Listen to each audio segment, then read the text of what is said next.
This is the ASICS Nimbus 27. It's got 2 millimeters more stack height and a new upper that makes the whole shoe lighter than last year. But will adding more cushion make this shoe better? It's time to lace up the Nimbus 27 and take it for a run.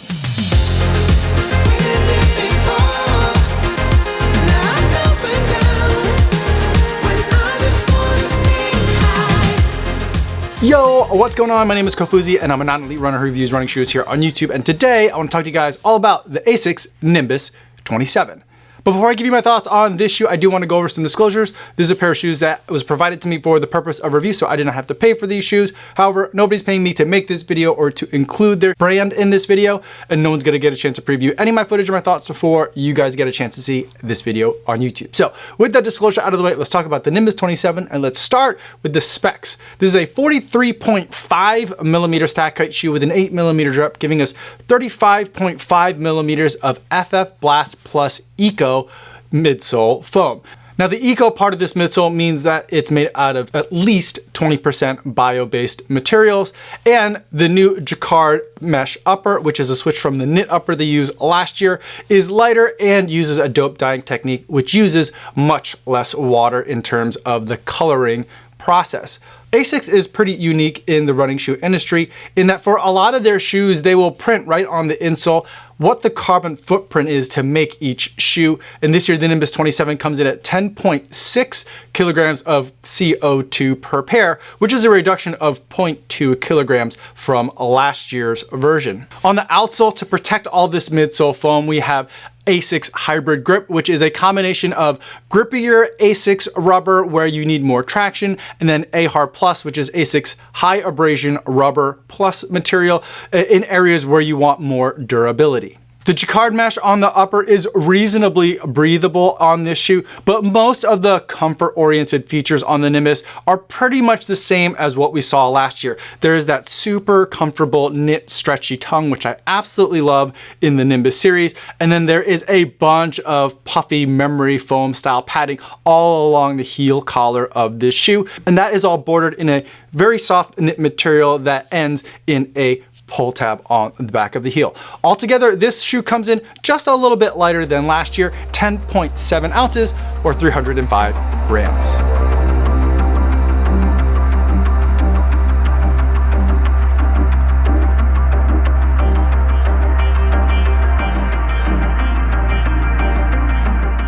Now that we've talked about what the shoe is like on paper, let's talk about what that all means when you actually get it out on the road. The Nimbus 27 feels like a Nimbus. If you've been running in the Nimbus for the last couple of years, in Nimbus 25 and Nimbus 26, a lot of what you're feeling this year is gonna feel very familiar. It's a very comfortable shoe with lots of cushion underfoot and a lot of plushness in the upper. It's a very comfortable shoe, but it's also pretty stable. It has a pretty wide footprint, so you have a lot to land on in case your foot comes down just a little bit to an angle one way or the other. The width of that shoe is going to help kind of correct that foot landing and make sure you're not overpronating or over supinating too much. And while it is a stable shoe, at least relatively speaking as far as neutral running shoes go, I do feel like it's less stable than last year, or last year's I thought 26 was a bit overstabilized. And I think the main difference in terms of what I'm feeling between 26 and 27 is that it doesn't feel quite as stout of a shoe. Like if you look at the shape of the heel in the 26 and in the 27, I feel like it was really bulbous back here and really wanted to prevent people from overpronating in the 26. And in the 27, I feel like that has been kind of molded and sculpted to go up a little bit taller, a little bit more directly. And so you're experiencing more of the foam, and the foam isn't there to kind of like block you or stiff arm you from tilting over too far one way or the other. For some people, that's going to be a detractor. For me, that makes the shoe a lot smoother and more enjoyable to run in. So is more cushion better between the 26 and 27? I think yes, a little bit, but I think really a lot of it has to do with that shaping and the geometry of that midsole. And overall, what I'm getting in the 27 is that it is a comfortable all-day wear kind of shoe, really comfortable for walking, daily life, and also for those easy runs and some recovery runs as well. I think in terms of the feeling of the midsole foam, if you've never tried a Nimbus before, I think the best way I could describe it is that it absorbs impact from the road exceptionally well. But I will say that the way that it's implemented in the Nimbus this year makes it feel like it's a touch on the mushy side. And what I mean by that is when I'm running in a shoe, I really want the foam to be able to compress and decompress well. Compress to absorb impact, and as it's decompressing, I want it to work with me as I'm pushing off and rolling into that next stride. I feel like with the Nimbus, I'm getting a lot of compression and it kind of just stays there, and then I'm pushing off from the foam before it really decompresses, or at least I'm not getting a strong sense of snappiness from that midsole. So if that's what I mean by mushy, you get that compression and it kind of just sticks in there. And so I really wouldn't want to use this shoe for a lot of fast running or for sprints, especially because it has that wide footprint that makes it a little bit cumbersome for very fast turnover. But for easy runs, everyday runs, I feel like the Nimbus 27 is a very comfortable, highly cushioned option. I went true to size with this shoe and it was very comfortable for me. I do love knit uppers, so I was initially pretty disappointed to hear that they went from knit to jacquard, but the upper on this shoe, at least in the forefoot of the shoe, that jacquard mesh part, still is really breathable, really nice, very comfortable on foot, and so I don't have too many complaints, especially because I think that's where a lot of the weight savings are coming, and ultimately the very cozy, comfortable parts of it, that knit tongue, this memory foam, the super puffiness in this heel cup is all pretty much the same as last year, so I'm still getting a lot of that plush comfort.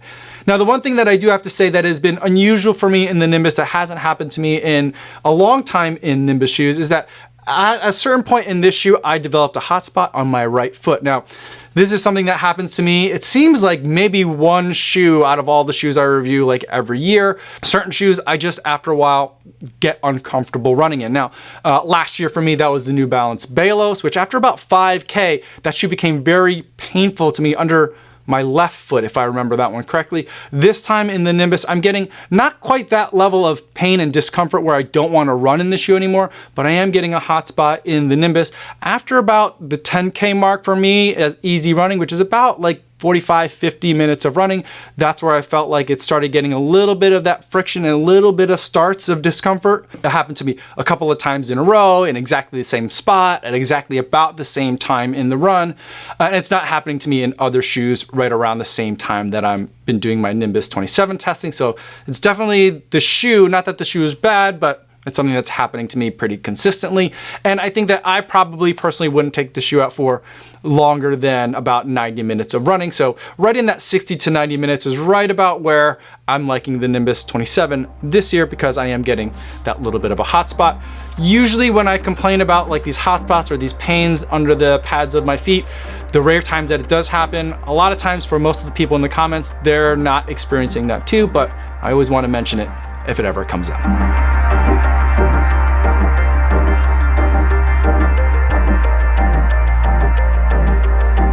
Before we wrap up this video, let's take a moment to zoom out and we'll see where the Nimbus 27 fits within the broader ASICS lineup. Now, I think the first thing that I'll say is that ASICS makes a lot of shoes. So we're gonna go over a lot of them here. There's a lot of kind of either or situations depending on the kinds of things that you like. I'll also not gonna be talking about a lot of shoes as well, but I'll try to kind of keep it as clear and concise as possible given how many shoes there are. And the other thing I'll say is normally I like to start with talking about just the daily trainer when I'm looking at a running shoe brand, but I think for the purpose of this discussion, it's gonna help to talk about both the daily trainer and the max cushion shoe together. And from ASICS, those two shoes I think are gonna be the Cumulus and Nimbus, these cloud shoes. The Cumulus is the daily trainer, the shoe that you're going to be reaching for most of your runs. It can do a little bit of everything and it has a lot of durability built into it. And then the Max Cushion, the shoe that you would reach for on a recovery run or a longer time on feet kind of day, or anytime you just want to be a little bit more cushioned and protected, that's when you reach for the Max Cushion shoe, and that would be the Nimbus 27. Now, the reason why I bring up these two shoes together is because I think that ASICS has an alternative set of shoes that serve the same exact roles as these shoes, but they do it in a very different way, and they're targeting a different type of runner with a different set of preferences. And so I think those two shoes from ASICS are the Nova Blast and I would say the Glide Ride Max. Now these shoes I think are much more dynamic. They have much more of that compression, decompression that I'm really looking for. They're squishy and springy at the same time, each of these, and they do it in a daily training and a max cushion category. And I would say for most people, you're probably gonna buy either the Nova Blast and the Glide Ride Max or the Cumulus and the Nimbus. And for my preferences, I prefer the Nova Blast and Glide Ride Max over the Cumulus and Nimbus. Now, you might say like, wait, why is the Glide Ride Max the max cushion shoe when there's a Nova Blast and a shoe called the Super Blast? Shouldn't those be the pair? And for some people, it kind of can be, but I really see this shoe as something different because it's using a race caliber foam and a lot of it in a very fun way. So I've been able to take this shoe in scenarios where I would use a max cushion shoe like the Glide Ride Max or the Nimbus, but I prefer to use it in situations where I'm going a little bit faster. I've taken it for some marathon workouts, but primarily long runs that have speedier miles built into that long run. That's where I like to use the Super Blast. So I kind of put it in its own category of long run shoe. So something where I'm gonna be on feet for a long time, but I still wanna be able to move and cover ground quickly. That's where I think the Super Blast fits in. And then for racing, again, we have another either or situation from ASICS. They have two shoes that look very, very similar and have very similar names. You have the Metaspeed Sky Paris and the Metaspeed Edge Paris. And normally I have to look at them pretty closely to figure out which one is which. You could tell by how much of that black check they have on the midsole here. I tend to prefer the Metaspeed Sky Paris over the Metaspeed Edge Paris, and that's just my preference. And I would use this shoe for my racing and all my biggest, toughest workouts in my marathon training block. And then there's a shoe in between the Nova Blast and the racing shoe, something that has some daily training features, but has some race features as well. So something that you would take for some moderate workouts and has a little bit more durability built into it so it can handle more usage and a little bit more abuse. And from ASICS, that is the Magic Speed 4. And so this is the lineup that I would prefer from ASICS right now if I were to build an all ASICS lineup. And yes, 5 shoes is a lot, but these seem to be the main pillars that ASICS seems to be approaching. Now, if you are a Nimbus and Cumulus fan though, I think that the way that this lineup changes is by removing these 3 shoes, and instead we'll bring back, and now I regret putting those shoes on the floor earlier, but we'll bring back the Cumulus and the Nimbus as the daily trainer and the max cushion shoe. You could still keep the Super Blast as your long run shoe, and you could still keep the Magic Speed 4 as your tempo shoe. And then I think that if you're a Cumulus lover and a Nimbus lover, you probably are also a Metaspeed Edge Paris lover as well. So this is the lineup that you would use if you're centering around Cumulus and Nimbus, at least in my opinion. Hopefully that makes sense.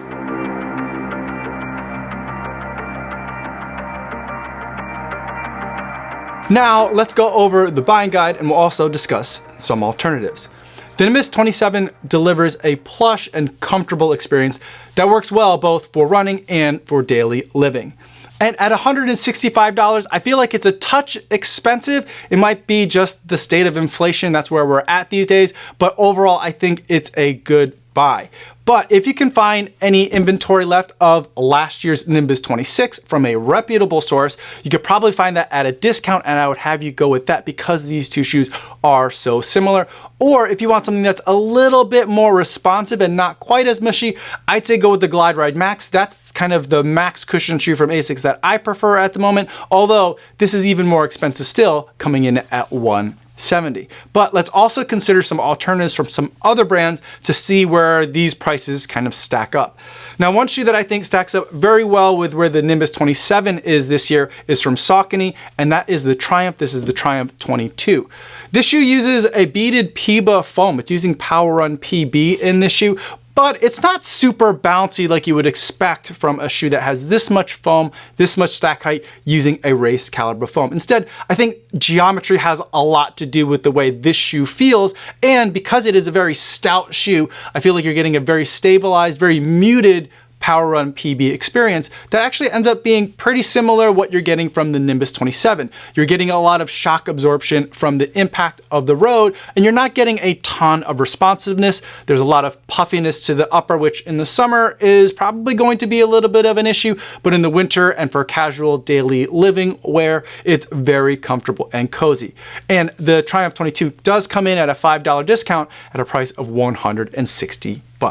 And then the other shoe that I think you should look at if you're considering the Nimbus is from Brooks, and that's the Glycerin.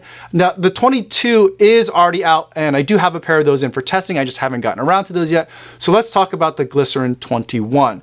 The Glycerin and the Nimbus used to actually be almost identical shoes in my mind. They were targeting the same runner, using the same kinds of approaches. But to go back in history a little bit, at the Nimbus 25, ASICS really diverged and went a different direction and kind of ushered in a new era of max cushion goodness.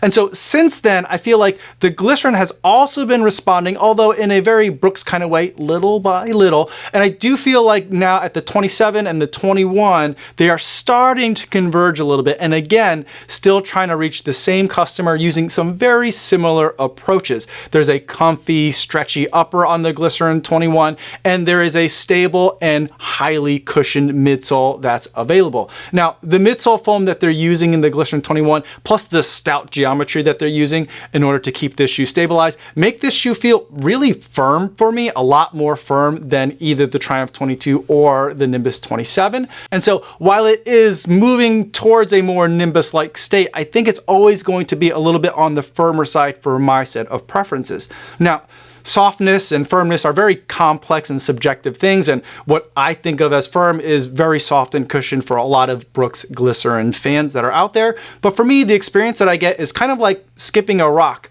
over the top of a pond. I feel like I'm just kind of glancing, ricocheting off the top of it and not really getting that compression, decompression from this foam. So overall, I'm just left with a very stabilized, very firm experience in the Glycerin. But for most people shopping for either the Glycerin or the Nimbus, you should be looking at each of these two before you make your final decision.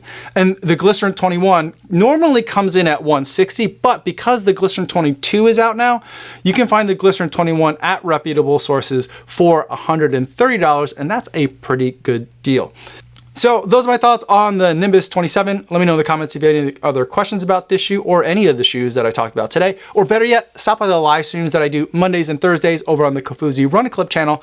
I'd love to see you guys over there in the chat. That's all I have for today, everybody. Thanks so much for making it all the way to the end of this video. Hopefully you guys are staying safe out there on your runs, and I'll see you in the next one. Yo, what's going on?